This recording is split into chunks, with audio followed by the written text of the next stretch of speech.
안녕하십니까. 저는 올해 35살인 여자입니다. 친구의 소개로 남편을 만났고 3년 전에 결혼해서 신혼생활을 하고 있어요.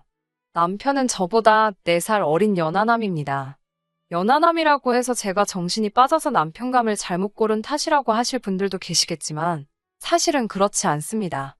처음부터 남편이 저를 계속해서 쫓아다녔거든요. 제가 집안이 빵빵한 것도 아니고 남들보다 돈이 많은 것도 아닌데 그저 저 하나만 바라봐주는 남편의 지속적인 구애에 연애를 하게 되었고 결혼까지 하게 되었습니다. 나이가 어리다고 남편이 철이 없던 사람도 아니었고 어른 공경 잘하고 요새 남자들처럼 허세도 없고 소탈한 성격이 마음에 들어 저도 결혼까지 결심하게 되었어요. 결혼하고 나서 처음 2년간은 정말 행복했습니다. 제가 월급으로 벌어오는 게 실수령액 450 정도 되고 남편도 똑같이 회사원으로 월급이 저보다 많지는 않지만 300만 원 이상을 벌고 있었습니다. 남편은 일을 1시간만큼 추가적으로 받는 수당이 있었는데 무리해서 일을 길게 하고 오면 제가 한 달에 벌어오는 액수와 비슷한 금액을 벌어올 때도 있었어요. 신혼 때는 남편이 자기도 돈을 더 많이 벌어야겠다며 제대로 쉬는 날도 없이 일주일에 많게는 70시간씩 일을 하고는 했는데 제대로 쉬는 날도 없이 체력적으로 힘겨워하는 모습을 보니 안쓰러워서 그렇게까지 일을 할 필요는 없다고 제가 뜯어말린 적도 있어요. 일을 뭐하러 그렇게 몸도 제대로 가누지 못할 때까지 하느냐고 묻는 저희 말에 남편은 언젠가 우리 둘 사이에 아이가 태어나면 돈이 필요하지 않겠냐며 그때를 위해 지금 더 버는 것이니 걱정하지 말라고까지 했습니다. 사치도 안 하고 허세도 없는데 저렇게 몸을 갈아가며 열심히 일을 하는 남편이 나이는 어리지만 저보다 어느 부분에서는 더 현명한 사람이구나 하는 생각을 했습니다. 남편과 저 사이에 아이가 없었기 때문에 얼마 전까지의 결혼 생활이 신혼 생활이다 못해 아직도 서로 연애를 하고 있구나 하는 기분이 들기도 했어요. 저도 남편도 서로 아이를 좋아했고 데이트하면서도 딱 우리 부부 또래의 커플이 아이를 데리고 산책하는 모습이나 나들이 나온 모습을 보면 아쉬움이 많이 들기도 했습니다. 저도 나이가 있기 때문에 저희 부모님께서도 더 늦으면 노산이니 하루빨리 아이를 갖는 게 어떻겠느냐 물어보시기도 했지요. 하지만 당장 집안의 주 수입원이 저이기도 했고 양가 도움 없이 시작한 결혼 생활이었기 때문에 아파트 대출이라든지 아직 갚아야 할 돈이 많아서 남편 또한 어느 정도 돈을 더 모으고 시작했으면 하는 눈치였다 보니 아이를 늦게 갖는 걸로 협의를 했습니다. 이제 와서는 둘 사이에 아이가 없는 것이 오히려 전화위복이 되었다고 봐야 하기도 하겠네요. 제 남편이 어디 가서 여자가 줄을 서는 그런 타입은 아니지만 그렇다고 어디 가서 빠지는 스타일은 아니었습니다.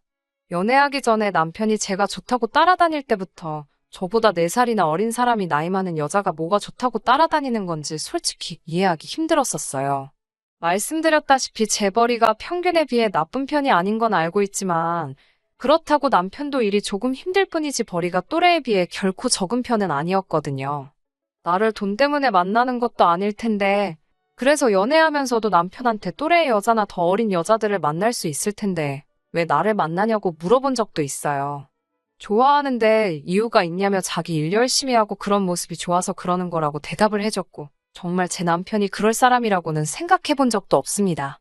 시댁이나 친정이나 지방이라 서울에서 직장 생활을 하고 있는 우리에게는 거리가 꽤 먼 편이었는데 저도 시부모님께 잘했지만 남편이 우리 부모님에게 하는 것만큼은 되지도 않다고 해도 무방할 만큼 친정에도 잘했습니다.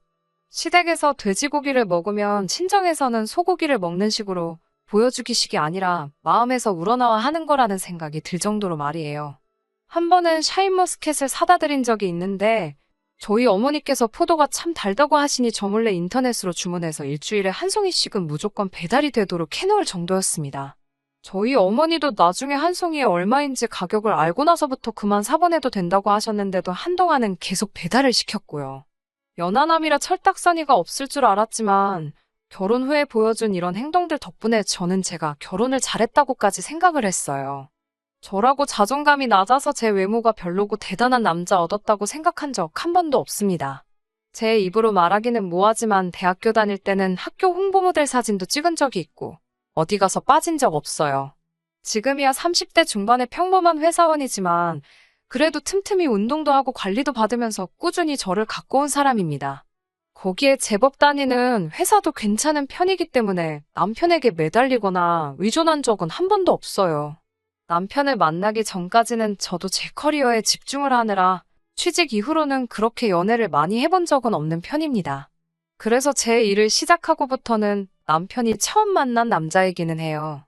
그래도 끌려다니거나 한 적은 없고 동등한 부부관계를 유지했습니다. 제가 벌어오는 돈으로 생활을 하고 남편이 벌어오는 돈으로 저금을 했습니다. 각자에게 용돈도 넉넉하게 줬어요. 너무 악착같이 살고 싶지도 않았거든요. 서로 맞벌이였기 때문에 빨래나 청소도 분담해서 했고 식사 준비마저도 돌아가면서 했었을 정도로 우리 결혼 생활에 아무런 문제가 없다고 생각했습니다. 그런데 어느 날 남편이 저를 두고 바람을 피고 있다는 사실을 알게 되었어요. 남편이 바람을 피고 있다는 사실을 알게 된 경위도 참 어이가 없었습니다. 모르는 번호로 전화가 왔길래 받아보니 자신이 익명의 제보자라고 전하면서 남편과 같은 회사를 다니고 있는 여직원이라고 자기를 소개했습니다. 당연히 저는 일면식도 없는 사람이고 이 사람도 자신의 정체를 회사 동료라는 것 이외에는 밝히고 싶지 않아 했는데 아무튼 제 연락처를 어떻게 알고는 저한테 저런 청천벽력 같은 소식을 전해줬어요. 남편이 점심시간만 되면 회사에 있는 구내식당에서 식사를 하지 않는답니다. 자기가 번 돈 가지고 점심 다른 거 좀 사 먹는 게 뭐가 문제냐 싶겠지만 언젠가부터 회사 앞으로 어떤 여자가 남편을 찾아온다고 하더라고요. 저에게 이 사실을 제보해준 여직원도 남편이 결혼한 건 회사에서도 다들 알고 있는 사실이니 당연스럽게 그게 저인 줄로만 알았다고 합니다. 그런데 며칠 정도 남편이 그 여자와 만나서 점심을 먹으러 가는데 우리 결혼식에 참석했던 남편 직장 동료 중에 한 명이 저에게 제보를 해준 그 여직원한테 결혼식에서 봤던 분하고 조금 다른 것 같다는 말을 했고 그 사람도 그 말을 듣고 호기심이 생겨서 어떻게 남편 결혼식 사진을 인터넷에서 찾아내가지고는 그 사람이 제가 아니라는 사실을 확인했다고 하더라고요. 하지만 처음에는 남편을 찾아오는 그 여자도 매일같이 찾아온 게 아니었다고 합니다. 그런데 그 횟수가 일주일에 한 번에서 두 번, 두 번에서 세 번 자꾸 늘어나게 되었고 회사 입구에서부터 팔짱을 낀다거나 하는 애정행각을 벌이고 있는 모습을 몇 번 보게 되고는 회사에 등록된 남편의 비상연락망을 통해 제 번호를 알아내서 저한테 연락을 하게 되었다는 거죠. 그 당시에는 그냥 이 여자가 저한테 오지랖을 부리고 있는 거라 생각했어요. 팔짱을 꼈는지 안 꼈는지는 충분히 어떤 장면이 여러 사람들 입을 거치며 와전이 될 수도 있는 부분이라고 생각했고 남편을 철석같이 믿었으니까요. 아무리 그래도 그렇지 생판남인데 저한테 이렇게까지 연락을 해주고 남편이 바람을 피고 있는 것 같네. 어쩌네 말을 전하는 그 여자가 솔직히 신뢰가 가지는 않았습니다. 그래서 그 여자가 전해주는 이야기를 처음부터 끝까지 경청하기는 했지만 100% 믿고 있지는 않았어요. 저도 회사에서 어떤 직원들을 향해 안 좋은 소문을 만들고 그걸 가십처럼 즐기는 사람들을 몇몇 봐왔기 때문입니다. 그런데 제가 시큰둥하게 듣는 둥 마는 둥 대답을 하고 있으니 그 여자가 자기가 뭐 때문에 이런 사실을 저한테 전해주겠냐고 하면서 자기 입장에서는 제 남편이 자기를 두고 바람을 핀 거나 마찬가지기 때문에 복수를 위해서 이러는 거라는 소리를 했습니다. 그 말을 들었을 때는 심장이 철렁 주저앉는 듯 했습니다. 저에게 전화를 한 그 여직원이 이미 남편과는 모종의 관계인 것이고 남편은 저와 그 여자를 두고도 또 새로운 사람을 만나고 있다는 사실을 전하고 있었으니까요. 그제서야 이 여자가 제 연락처까지 알아내서 이 소식을 전하는 이유가 무언지 이해가 가더군요. 그 연락을 받았을 때 저는 회사였는데 그 여자가 사실 남편과 이미 그런 사이였다는 충격 사실을 저에게 전했을 때부터 손이 벌벌 떨려서 제정신으로 전화기를 붙들고 있기조차 힘들었어요. 얼굴 한번 본 적 없는 여자의 말을 있는 그대로 100% 믿고 있는 건 아니었습니다만 그렇다고 그 여자의 말을 그냥 듣고 넘길 만한 것도 아니었습니다. 그 상황에서 어떻게든 남편이 저를 속이고 있다는 사실을 알아내려고 했던 것이 아니고 저는 마음 한구석에서는 남편이 저를 두고 그런 일을 하지 않았다는 확인을 받고 싶었었나 봅니다. 말씀드렸다시피 신혼 초에는 남편이 일하는 시간을 늘려가면서 돈을 더 벌어왔었는데 최근 들어 야근이 부쩍 잦은 상황이었는데도 월급은 그대로길래 궁금해한 적이 있는데 회사 규정이 바뀌어서 추가 근무분은 연말에 보너스식으로 몰아서 준다는 설명을 했던 적이 있었거든요. 그래서 남편의 바람을 알려준 그 여직원에게 그 사실을 물어보기도 했습니다. 남편을 믿어보려고 했던 질문인데 제 자신만 바보 멍청이처럼 되어버렸네요. 세상 어느 회사가 추가 근무한 돈을 연말에 보너스식으로 몰아주겠냐고 저를 아주 세상 물정 모르는 여자처럼 생각하더라고요. 야근이 부쩍 잦아진 건 이미 오래전부터였는데 남편이 또 내년이 돼서는 저에게 어떤 변명을 했을런지는 모르지만 제가 의문을 가지고 있는 점을 얼렁뚱땅 넘겼다는 사실 또한 알게 되어 버렸네요. 속으로는 끝까지 아니겠지 아니겠지 하면서 최대한 남편을 믿어보려 노력했지만 여러 상황들이 남편이 저를 두고 딴짓을 하고 있다는 게 점점 더 맞아떨어지고 있었습니다. 제 스스로에게 질문을 해봐도 부정을 할 수가 없었어요. 의심이 확신이 되는 순간부터는 속이 거북하고 집중도 안 되었습니다. 집에 돌아가면 남편을 어떻게 대해야 하는지도 모르겠고, 그래서 남편에게는 친정어머니가 급한 일이 생겨서 회사에 휴가를 내고 잠시 친정에 내려가 있어야겠다고 설명했어요. 남편은 장모님 일인데 당연하다며 주말에 자기도 내려가 볼 테니까 걱정 말고 먼저 다녀오라고 하더라고요. 그때까지도 저를 신경 써주는 척 하는 게 가증스럽기까지 했습니다. 그리고 친정으로 출발하면서 혼자 고민하다가 심부름센터에 연락을 해서 알아보기로 했습니다. 참 어이가 없게도 남편이 외도를 하고 있다는 결과를 받는 데까지 하루도 채 걸리지 않더라고요. 이미 제가 친정으로 떠난다고 했던 순간부터 남편은 주말에도 자기가 내려온다고 말해놓고는 자기 세상이로구나 하면서 바로 그 여자를 아예 우리 집으로 들인 겁니다. 아파트 현관을 들어서는 사진을 보고 저는 더욱 더 놀랄 수밖에 없었습니다. 그 사진 속에서 남편의 팔짱을 끼고 아파트 현관문 앞에 서 있던 여자는 다른 사람이 아니고 바로 남편에게 저를 소개시켜줬던 저희 가장 친한 친구였으니까요. 우려했던 상황이 현실이 되었고 그 현실의 무게가 감당하기 힘들 정도로 커다란 것이라는 걸 깨달았을 때 말도 안 나오고 구토까지 나오더라고요. 다른 사람도 아니고 남편이 왜 그랬지? 내가 뭐라도 잘못했나? 하면서 처음에는 그 이유를 저에게서 찾기까지 했어요. 남편을 이해할 수 없는 와중에 또 대학 시절부터 항상 제 곁을 지켜준 친구는 대체 내가 무슨 잘못을 했길래 아니면 나에 대한 무슨 억하심정이 있기에 저에게 이런 짓을 하는 건지 정말 그 짧은 시간 동안 5만 가지 생각이 다 들더라고요. 두 사람의 만남은 바로 그 다음날에도 이어졌어요. 심부름센터 직원은 저에게 계속해서 사진을 찍어 보내줬습니다. 하지만 사진 몇 장만 가지고는 할 수 있는 게 많이 없다고 일단 저보고 최대한 증거를 많이 모아두라고 조언을 해주더군요. 저도 지금 이걸 터트려봐야 남편은 잘못했다 사과할 게 뻔할 테고 제 친구도 저를 안 보면 그만인 게 되는 거죠. 저도 고작 제 더러운 감정을 쏟아내기 위해 이걸 터뜨릴 필요는 없다는 생각에 증거를 수집하기로 했습니다. 그 와중에 남편은 알리바이를 만든답시고 주말에는 약속한 대로 차를 끌고 친정으로 몸소 내려오더군요. 내려와서는 온갖 걱정을 다 하면서 평소에 하던 1등 남편 연기를 하기 시작하더라고요. 친정어머니께는 아직 자초지종을 설명하지는 않았고 갑자기 찾아온 건 이유가 있어서 그런 거니 적당히 맞장 붙여달라고 부탁했는데 워낙 남편이 친정에 잘했기 때문에 그저 사위가 멀리서 찾아왔다고 좋아라 하시더군요. 정말 얼굴색 하나 안 바뀌고 좋은 남편이냥 연기를 하고 있는데 정말 헛구역질이 올라와 참기 힘들었습니다. 남편의 시선을 돌리기 위해 심부름 하나를 시켜놓고 남편의 휴대전화를 빼돌려 방으로 숨어 들어왔습니다. 평소에 저희 생일을 비밀번호로 입력해놓기 때문에 풀어보려고 했는데 남편의 핸드폰 번호는 더 이상 저희 비밀번호가 아니더군요. 증거가 더 필요한 상황에 남편의 핸드폰을 열어볼 수가 없으니 당황했는데 혹시나 하는 마음에 제 친구의 생일을 입력해보니 잠금이 손쉽게 풀려버렸습니다. 그 뒤에는 어려울 게 없더군요. 이미 둘이서 여기저기 놀러다니며 찍은 사진부터 두 사람의 대화 내용만 봐도 더 이상의 증거는 수집하는 게 무의미하다는 생각이 들었어요. 친정에서 돌아오고 나서도 아무것도 아닌 척 며칠을 더 지냈는데 통하지도 않을 야근을 하면서 저 몰래 친구를 만나고 오고 그 다음날에는 제 시간에 퇴근을 시키지도 않은 청소며 빨래며 밥까지 해주며 다정하게 웃더군요. 식사가 끝나고는 오랜만에 산책이나 하지 않겠냐면 내 손을 잡아 끄는 모습과 저를 배려해주는 자상한 말투. 저게 전부 다 내 친구를 몰래 만나기 위해 쓰고 있는 가면이었나 하는 생각이 들었습니다. 애초에 두 사람이 그렇게 될 사이였다면 왜 나를 소개시켜주고 결혼까지 하게 만들어 이 마음고생을 하게 만드는지 싶었어요.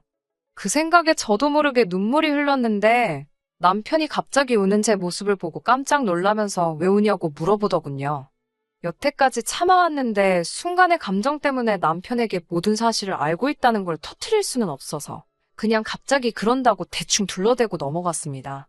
그리고 친정에서 돌아온 그 주말에는 제 남편과 저 몰래 만나고 있는 제 친구를 따로 불러냈어요. 얼굴 못 보고 지낸 지 너무 오래된 것 아니냐고 오랜만에 보자고 하면서요. 평소 자주 만나던 그 시절처럼 친구를 만나 요즘 유행하는 파스타를 먹고 요즘 젊은 사람들이 찾는다는 카페에 가고 정말 아무 티도 나지 않게 평소와 똑같이 시간을 보냈습니다.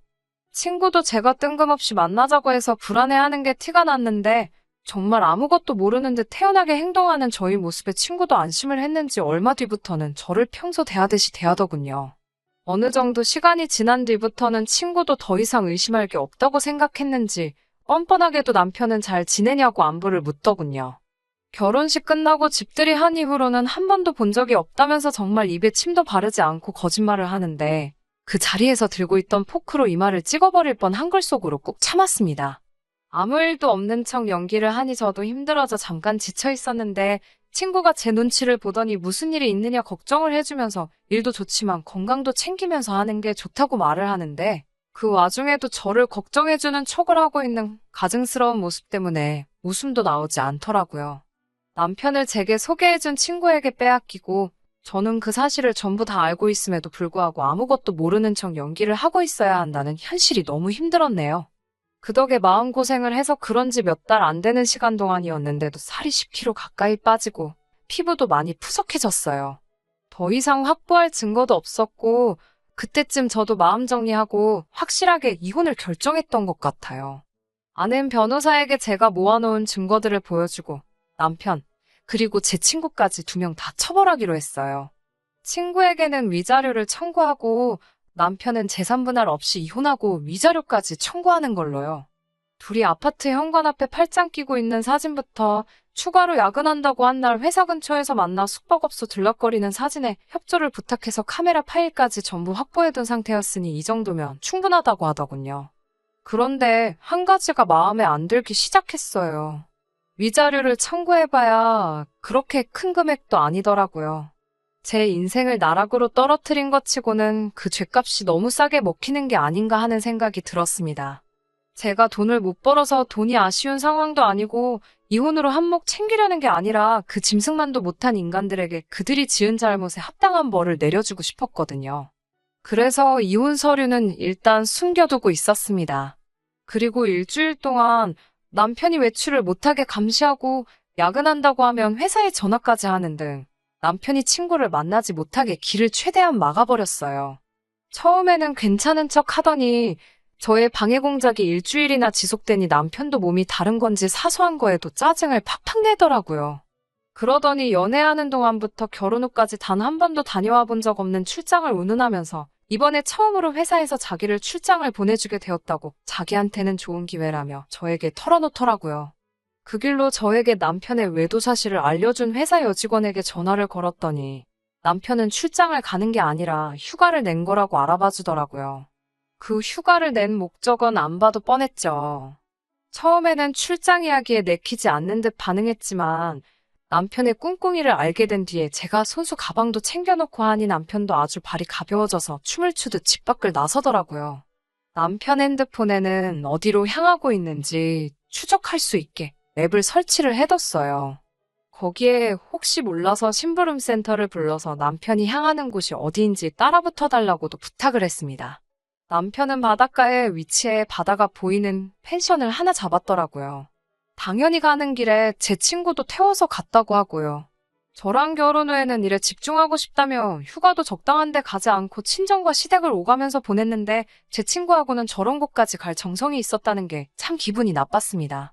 하지만 뭐 상관없었어요. 이미 끝내기로 결심한 마당인데 그런 걸로 일일이 화를 낼 이유가 없었으니까요. 남편이랑 친구가 펜션에 도착했다는 말을 듣고 저도 제 친구랑 같이 오랫동안 연락하고 지내던 대학 동기들을 불러 모았습니다. 자초지종을 이야기해주고 혹시 저랑 같이 그 펜션으로 쳐들어가 줄 수 있냐고 부탁했더니 이 사실을 믿을 수 없다는 반응을 보이며 저를 따라가서 자기들 눈으로 직접 봐야겠다고 하더군요. 그중에 동기 중 한 명이 제 친구가 사실 결혼을 앞두고 있다는 사실까지도 말해줬습니다. 정말 고맙게도 그 동기와도 지인이었기 때문에 친구가 결혼을 준비하던 남자도 같이 동행을 시킬 수 있었어요. 친구가 결혼하려던 남자는 건물 매체를 가지고 있는 사람이었는데 이런 사람을 두고 뭐하러 내 남편을 만났을까 싶었는데 실제로 만나고 나니 그 이유를 알겠더라고요. 나이도 우리보다 훨씬 많아 보이는 데다가 누가 봐도 딱 이 사람의 재산만 보고 결혼을 하기로 정했다는 생각이 들었어요. 남편과 친구가 즐거운 시간을 보내고 있을 목적지인데 그 목적지로 향하는 저희들은 썩 즐겁지는 않았습니다. 친구와 결혼할 상대라는 사람도 혼자서 중얼중얼 거리면서 믿을 수가 없다는 듯한 분위기였고요. 도착하니 출장 간다던 남편 차는 펜션 앞에 떡하니 주차가 되어 있고 차 안을 슬쩍 봤더니 제가 싸준 가방은 손도 대지 않고 그대로 뒷좌석에 처박혀 있더군요. 금방이라도 어디 나가려고 한 건지 문도 잠궈놓지 않은 상태라서 저와 친구들 그리고 친구의 결혼 상대 이렇게 7명이서 아무런 제지 없이 펜션에 들어갈 수 있었습니다. 누가 들어온지도 모르고 바다가 보이는 욕조 안에서 아주 신명나는 시간을 즐기고 있더라고요. 제가 남편을 부르고 모고할 것도 없이 그 장면을 보고 친구의 결혼 상대가 창문을 뛰어넘어가서 소리를 고래고래 질렀습니다. 두 사람은 욕조 안에서 비명을 지르며 아주 혼비백산하더라고요. 남편은 머리채를 잡혀 질질 끌려가는 제 친구를 보며 자기야를 불렀다가 저 멀리서 그 상황을 보면서 자기야를 불렀다가 아주 제정신을 못 차리고 있었어요. 그리고 모든 상황을 지켜보는 그 자리에 따라 나온 대학 동기들까지 아주 난리통도 아니었습니다. 남편과 바람이 났던 친구는 결국 파혼하게 되었어요. 그 상황을 들키고도 결혼을 진행하려는 사람은 아마 아무도 없었을 겁니다. 남자 잘 만나서 인생 피겠다고 노래를 부르던 친구였는데 그렇게 바라던 소원을 성취하기까지 코앞이었는데 전부 파토가 나버렸네요. 돈 많은 배우자는 돈 많은 배우자대로 두고 뒤로 애인을 만들면 된다고 생각했던 걸까요? 그렇게 위험을 감수하면서까지 만날 것이었으면 굳이 저한테 남편을 왜 소개시켜줬는지 하는 생각도 듭니다.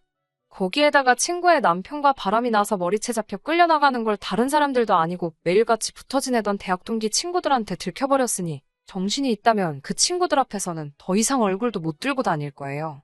그렇게 소중하게 대하던 인맥이었는데 적어도 앞으로 2번 다시 친구 남편은 건드리는 게 아니라는 걸 뼈저리게 깨달았을 겁니다. 그리고 남편하고는 집으로 돌아와 대놓고 이야기했습니다. 집에 오는 길 내내 얼굴이 새하얗게 질려가지고 아무 말도 못하고 미안하다는 말만 미친 사람처럼 반복을 하더라고요. 차 안에서 꾸역꾸역 몸을 구겨 넣으며 무릎을 꿇고 삭삭 빌고 있는데도 이 남자를 향한 동정심조차 들지 않았어요. 위자료는 당연히 청구할 거고 지금 다니는 회사라도 조용히 다니고 싶으면 좋은 말로 할 때 알아서 짐 싸서 나가라고 했어요. 집에서 나가란 말을 하자마자 운전하고 있는 제 팔을 부여잡고 그러는 게 어디 있냐고 하면서 그건 너무한 거 아니냐 질질 짜기 시작했습니다. 너무한 게 지금 누구냐, 이렇게 될거 모르고 그랬냐고 따지니 제가 바빠 보여서 방해하고 싶지 않았다는 되지도 못할 변명을 늘어놓더군요.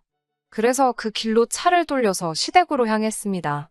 처음에는 의아해하다가 차가 시댁 근처로 향하는 걸 눈치챈 남편이 거기를 왜 가냐면서 가지 말라 소리치더라고요.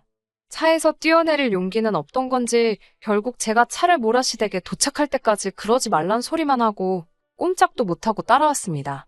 어서 니네 부모님 한테 가서 네가 뭔 짓을 했는지 낱낱이 고하고 이혼하기로 했다는 소식도 네 입으로 직접 전하라고 했더니 고집을 부리며 차에서 내리지 않더라고요.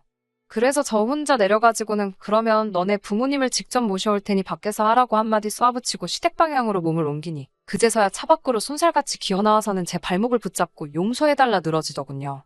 결국 바깥에서 나는 소음 때문에 동네 사람들부터 시부모님까지 나오셨어요. 웅성웅성하는 가운데 남편한테 네가 뭘 했는지 말하라 했더니 아무 말도 못하고 있길래 저도 여러 사람들 앞에서 나쁘끄럽고 하니 그냥 남편이 내 친구랑 바람이 나서 빨가벗고 즐기고 있던 걸 머리끄댕이 잡아서 데리고 온 상황이라고. 이혼할 거고 아드님은 땡전 한 푼 없이 집만 챙겨서 그대로 보낼 테니 그렇게 아시라고 말씀드리고 제 발목 붙들고 놓을 줄 모르던 남편의 팔을 뿌리치고 저 혼자 차 타고 집으로 올라왔습니다. 저는 간단하게 짐을 챙겨서 회사에 사정을 말하고 독신자 숙소에서 머물기로 했어요.